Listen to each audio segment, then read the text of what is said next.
Hello dear student, welcome to Gyandeep School. Today I am going to teach you grammar for class 3 to 6 and the chapter name is main and helping verbs. In this video हम लोग main and helping verbs के बारे में पढ़ेंगे. Clear है? ये बहुत ही easy होता है समझना, so don't afraid. ओके, आप घबराएं नहीं, ये बहुत ही इजी है समझना. मेन एंड हेल्पिंग वर्ब होता क्या है कि हम लोग लर्न करने से पहले, सीखने से पहले, पढ़ने से पहले हम लोग पहले ही घबरा जाते हैं कि ये बहुत हार्ड है. पहले ही माइंड में ये सोच लेते हैं कि बहुत हार्ड है. देन क्या होता है कि हमें समझना बहुत ही ज़्यादा डिफ़िकल्ट हो जाता है. Understand?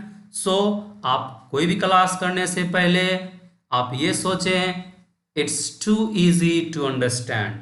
Understand? Okay, let's start. Here is the first is verbs. At first हम लोग verbs को समझेंगे कि verbs किसे कहते हैं. क्लियर है? Words that tell us what a person or thing does are called verbs. It means ये हुआ, उस words को हम लोग verbs कहते हैं जो हमें ये बताता है what a person or thing, यहाँ पर होना चाहिए और thing, what a person or thing does are called verbs. It means ये हुआ कि जो यानी पर्सन या थिंग कर क्या रहा है ना. जो वर्ड हमें ये बताता है कि कोई पर्सन और थिंग कर क्या रहा है तो हम लोग उसे क्या कहेंगे? वर्ब्स कहेंगे. इट मीन्स ये हुआ कि doing words are called verbs. For examples play. जब हम लोग प्ले की बात करते हैं तो प्ले जब हम लोग कहेंगे ही प्लेज, है ना, तो ये कहने से हमें क्या पता चल रहा है कि किसी पर्सन के बारे में हम ये बताएंगे कि वो कर क्या रहा है ना. प्ले कहने से एक्शन का पता चलता है ना. प्ले करने से हमें ये पता चलता है कि वो कर क्या रहा है. राइट. आपसे कोई ये पूछे कि आप क्या कर रहे हो, आप अभी कहोगे कि मैं रीड कर रहा हूँ, मैं पढ़ रहा हूँ, मैं स्टडी कर रहा हूँ. तो आपके बारे में ये स्टडी, रीड, है ना, राइट, ये सब वर्ड बताता है कि आप कर क्या रहे हो, है ना. तो हम लोग इसको क्या कहते हैं?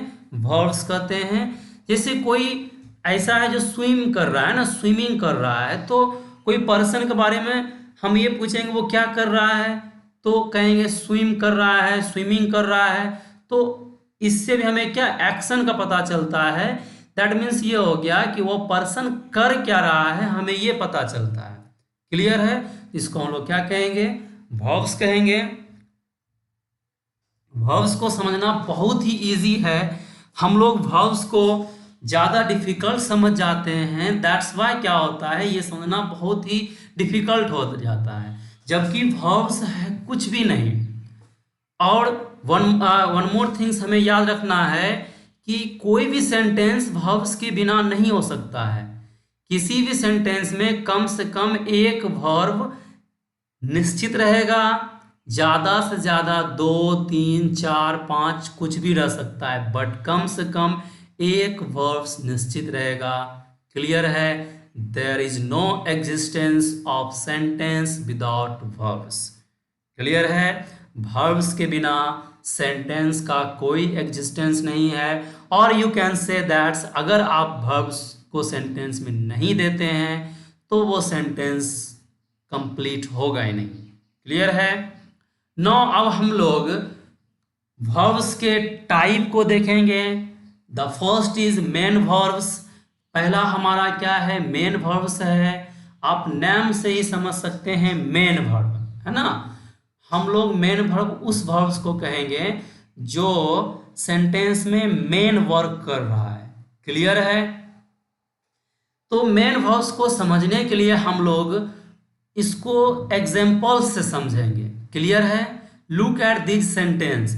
हम लोग क्या करेंगे? एग्जाम्पल से समझेंगे कि मेन वर्ब्स किसे कहेंगे और हेल्पिंग वर्ब्स किसे कहेंगे, understand. The first example is I am happy. आप यहां देख रहे हैं रेड कलर में, वो हमारा क्या है, वर्ब है। क्या है हमारा, वर्ब है। तो जब सेंटेंस में एक वर्ब रहेगा, मैंने आपको अभी जस्ट कहा था सेंटेंस में कम से कम एक वर्ब निश्चित रहेगा। सेंटेंस में या तो एक वर्ब रहेगा या दो रहेगा, तीन भी रह सकता है, चार भी रह सकता है, कुछ भी रह सकता है, लेकिन कम से कम एक जरूर रहेगा। क्लियर है। तो सेंटेंस में जब एक वर्ब रहेगा, कितना, जब एक वर्ब रहेगा तो उसको हम लोग कहेंगे मेन वर्ब, चाहे वो जो भी कोई भी वर्ब हो, है ना। तो जब एक वर्ब रहेगा तो हम लोग उसको क्या कहेंगे, मेन वर्ब कहेंगे, है ना। रीमा इज इंटेलिजेंट, तो रीमा हमारा नाउन है, इंटेलिजेंट हमारा क्या है, एडजेक्टिव है। बचा एक वर्ड, वो हमारा वर्ब है। तो यहाँ पर क्या है, एक ही वर्ब है, तो ये हमारा क्या है, मेन वर्ब है। लाइक एम, तो एम भी हमारा यहाँ पे सेंटेंस में क्या है, मेन वर्ब है। क्लियर है। तो सेंटेंस में जब एक वर्ब रहेगा उसको हम लोग मेन वर्ब कहेंगे। डोंट बी कंफ्यूज्ड, है ना। जब एक वर्ब रहेगा सेंटेंस में, कुछ नहीं सोचना है, क्या बताना है कि मेन वर्ब है। जब सेंटेंस में एक वर्ब रहेगा तो कुछ भी नहीं सोचना है, वो क्या है, मेन वर्ब है। क्लियर है, understand. Rohit and Arjun are friends. आप रेड कलर में देख रहे हैं, ये क्या है, एक ही वर्ब है, आर है, तो हमारा ये क्या है, मेन वर्ब है। ही वॉज अनवेल यस्टरडे, है ना। अब हमारा वाज हमारा यहाँ पर एक ही वर्ब है, तो वाज हमारा क्या है, मेन वर्ब है। दे वर होम ऑन संडे। अब हमारा यहाँ पर एक ही वर्ब है रेड कलर में, तो ये भी हमारा क्या है, मेन वर्ब है। क्लियर है। I would like to repeat once again. जब सेंटेंस में एक वर्ब रहेगा, है ना, जब सेंटेंस में when a sentence has only one word, when the sentence has only one verb, that verb is called main verb. Clear है। जब सेंटेंस में एक ही वर्ब रहेगा तो उसको हम लोग क्या कहेंगे, मेन वर्ब कहेंगे। क्या कहेंगे, मेन वर्ब कहेंगे। क्लियर है। आई होप कि कंफ्यूजन नहीं होना चाहिए। Now the next is helping verb. अब हमारा नेक्स्ट क्या है, हेल्पिंग वर्ब है। तो हेल्पिंग वर्ब नाम से समझ में आ रहा है, हेल्पिंग वर्ब, तो इसका काम क्या होगा, हेल्प करना, अंडरस्टैंड। तो इसे भी हम लोग एग्जाम्पल से समझेंगे, है ना, बिकॉज एग्जाम्पल से समझना बहुत इजी होता है। सो हम लोग एग्जाम्पल्स को देखते हैं। Look at this sentences. I am cleaning the kitchen. आप यहां देख रहे हैं एम हमारा वर्ब है, क्लीन मीन्स होता है साफ करना, तो ये एक्शन वर्ड है। तो क्लीनिंग भी हमारा क्या है, वर्ब है। तो आप यहां देख रहे हैं हियर इज टू वर्ब। अब हमारा क्या है, दो वर्ब है। अभी तक आप सीखे थे कि सेंटेंस में अगर एक वर्ब रहेगा तो उसको हम लोग क्या कहेंगे, मेन वर्ब कहेंगे। बट जब सेंटेंस में टू और मोर देन टू वर्ब्स रहेगा, यानी दो या दो से ज़्यादा वर्ब रहेगा, तो कंफ्यूज नहीं करना है। लास्ट जब वर्ड रहे, जो लास्ट वाला वर्ब होगा वो हमारा मेन वर्ब होगा। लास्ट वाला वर्ब क्या होगा, मेन वर्ब होगा। क्लियर है। एंड रिमेन वर्ब क्या होगा, हेल्पिंग वर्ब होगा। अंडरस्टैंड। आप इस सेंटेंसेस में देख रहे हैं जो ग्रीन कलर में है वो हमारा हेल्पिंग वर्ब है, एंड रेड कलर में जो है वो हमारा मेन वर्ब है। Understand. I am cleaning the kitchen, तो एम हमारा हेल्पिंग वर्ब है एंड क्लीनिंग हमारा मेन वर्ब है। You are riding a bicycle. आप यहाँ देख रहे हैं दो वर्ब है। तो अभी जस्ट मैंने आपसे कहा था जब सेंटेंस में two and more than two verbs रहेगा तो लास्ट का जो वर्ब होगा वो हमारा मेन वर्ब होगा। क्लियर है। जब सेंटेंस में दो या दो से अधिक वर्ब रहेगा तो लास्ट का जो वर्ब होगा वो हमारा मेन वर्ब होगा, एंड रीमेन जो वर्ब बच जाता है, बाकी बचा हुआ जितना भी वर्ब होगा वो सब क्या होगा, हेल्पिंग वर्ब होगा। क्लियर है? तो you are riding a bicycle, आप देख रहे हैं आर वर्ब है, राइडिंग वर्ब है, तो लास्ट वर्ब हमारा क्या है, राइडिंग है। क्लियर है? तो ये हमारा क्या है, मेन वर्ब है, एंड आर हमारा क्या है, हेल्पिंग वर्ब है। Understand? She is looking at the picture, आप यहां देख रहे हैं इज वर्ब है, लुकिंग वर्ब है, तो टू वर्ब है इस सेंटेंस में, तो हमारा लास्ट वर्ब है लुकिंग, तो ये क्या हो जाएगा, मेन वर्ब होगा। अभी जस्ट मैंने आपसे कहा था लास्ट वर्ब को हम लोग क्या कहेंगे, मेन वर्ब कहेंगे, बट जब two and more than two verbs रहेगा, है ना, दो या दो से ज्यादा वर्ब रहेगा उसको हम लोग कहें, सॉरी, दो या दो से ज्यादा वर्ब रहेगा तो लास्ट वर्ब को हम लोग मेन वर्ब कहते हैं। लास्ट वर्ब हमारा मेन वर्ब होगा, एंड बाकी बचा हुआ सभी वर्ब क्या होगा, हेल्पिंग वर्ब होगा। क्लियर है? We are running on the track, है ना, तो यहां पर आप देख रहे हैं टू वर्ब है, तो रनिंग हमारा मेन वर्ब है, आर हमारा क्या है, हेल्पिंग वर्ब है। He was wearing a cap yesterday, तो यहां पर आप देख रहे हैं दो वर्ब है, तो वियरिंग हमारा लास्ट वर्ब है, तो ये क्या होगा, मेन वर्ब होगा, एंड बचा हुआ वर्ब हमारा क्या है, वाज है, तो ये क्या होगा, हेल्पिंग वर्ब होगा। They were playing the piano last year, तो प्लेइंग हमारा लास्ट वर्ब है, तो ये क्या होगा, मेन वर्ब होगा, एंड बचा हुआ वर्ब हमारा क्या है, वर, तो ये हमारा क्या होगा, हेल्पिंग वर्ब होगा। क्लियर है?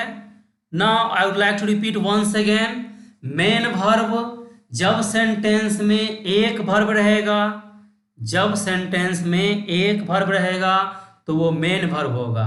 क्लियर है? जब सेंटेंस में एक ही वर्ब होगा, if the sentence has only one verb then that verb is called main verb। Clear है? जब सेंटेंस में एक वर्ब होगा तो उसको हम लोग क्या कहेंगे, मेन वर्ब कहेंगे। अंडरस्टैंड? एंड जब हमारे सेंटेंस में मोर देन टू और टू वर्ब रहेगा तो लास्ट का जो वर्ब होगा वो हमारा मेन वर्ब होगा, एंड जो बचा हुआ वर्ब होगा वो हमारा क्या होगा, हेल्पिंग वर्ब होगा। अंडरस्टैंड? क्लियर है? आप इस सेंटेंसेस में देख रहे हैं जो रेड कलर में है वो हमारा मेन वर्ब है, बिकॉज ये लास्ट वर्ब है ना, एंड ग्रीन कलर में आप जो देख रहे हैं वो हमारा क्या है, हेल्पिंग वर्ब है। क्लियर है? I hope that you understand very well that what is main verb and what is helping verb. Understand? Now today's work for you, pick out the helping verbs and the main verb। इस sentence में आप main verb and helping verb को pick out करें। That means ये हो गया कि आप हेल्पिंग वर्ब और मेन वर्ब को अलग करके लिखें। आप इसमें से मेन वर्ब और हेल्पिंग वर्ब को चुनें। क्लियर है? आप इस क्वेश्चंस को अपने नोटबुक्स में मेंशन कर लें। At first pause your video, then write down in your notebooks. Clear है? आप सबसे पहले वीडियो को पॉज कर लें, देन इस क्वेश्चंस को आप अपने नोटबुक्स में मेंशन कर लें। Understand? Here is 10 questions for you. आपके लिए यहाँ 10 क्वेश्चंस है। आप इसको अपने नोटबुक्स में मेंशन कर लें, एंड देन इसका आंसर आप कमेंट बॉक्स में दें या फिर आप अपने क्लास के व्हाट्सएप ग्रुप में भी आंसर दे सकते हैं। But don't forget to mention your name and class. Understand. आप अपना नाम और क्लास को लिखना ना भूलें, बिकॉज अगर आप नाम और क्लास लिखते हैं तो हमें पता चलता है कि कौन बच्चा आंसर दिया है और अदरवाइज कौन बच्चा नहीं दिया है। And one more things that आप जान रहे हैं कि ये वीडियो 3 and 6 क्लास के लिए है, but don't forget that this is grammar. ये ग्रामर का वीडियो है। सो आप किसी भी क्लास में हैं, आप 6 क्लास से एभव भी हैं, तो आप इस वीडियो को जरूर देखें। बिकॉज क्या होगा कि आप अगर नहीं जानते हैं या फिर अगर आप जानते हैं तो ये आपके लिए रिकॉल हो जाएगा about main verb and helping verb. Clear है? So don't think that this is for 3 to 6, है ना? Don't think about this video that this video is only for 3 to 6.